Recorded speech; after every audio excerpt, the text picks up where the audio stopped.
My name is Rodney Lake. I serve as the director for the GW Investment Institute. The GW Investment Institute started with one fund and $1 million in 2005, and now we have 4 funds and over $5 million in aggregate. Since then, and now it's 2019, we've had over 800 students take one of our classes. We're also supported by our advisory board, which is 10 alumni who've been very generous financially and with their time and with their connections. And it's only with their support that we can do the things that we do on a daily basis. Today is the GW Investment Institute Stock Pitch Day. This is where the culmination of the full semester of research is put into a 10-minute presentation by our students where they're recommending to sell a company that's currently in the portfolio and buy a company of their choosing to make it into the portfolio. We break them down into sector teams, but they make individual presentations and then we'll make our decisions right after that, and then those trades will be reflected based on their decisions that happen today. One of the most exciting things is hearing the new ideas from the students. There's very often some really original ideas and really original ways to look at things.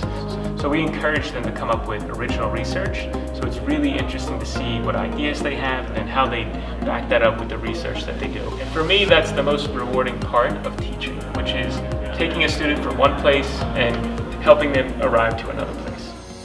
This year, our Ramsey Scholars will be awarded $50,000 out of the Ramsey Student Investment Fund, which is about a $3 million endowment fund.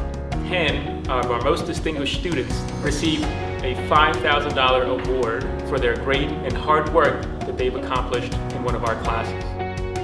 We also try to connect students with alumni who work in the industry. They come into class and share their knowledge, wisdom, experience with the students during guest lectures or breakout sessions that we have on panels, and so it's a very unique structure where we're working very diligently to make sure that students have access to people who are working directly in the financial services business, typically in investment banking, asset management, and fintech as well. So it's an exciting time for us to be working with the students and connecting them back to the business. We're delighted to have partners like the Inter-American Development Bank and the Washington Association of Money Managers. So it's a very exciting time for us. We're having a bit of a growth spurt here. What we would like to do is have every student take our class and receive a scholarship. And so that's going to take some time, that'll take some fundraising, that'll take some effort from the students to make money. But over time we want to grow the variety of funds and their diversity. So we have different asset classes represented so that students have access to different parts of the financial services business. So if you want to learn about venture capital, or you want to learn about fixed income or listed equities, you have a place to do it at GW, and that place is with the GW Investment Institute.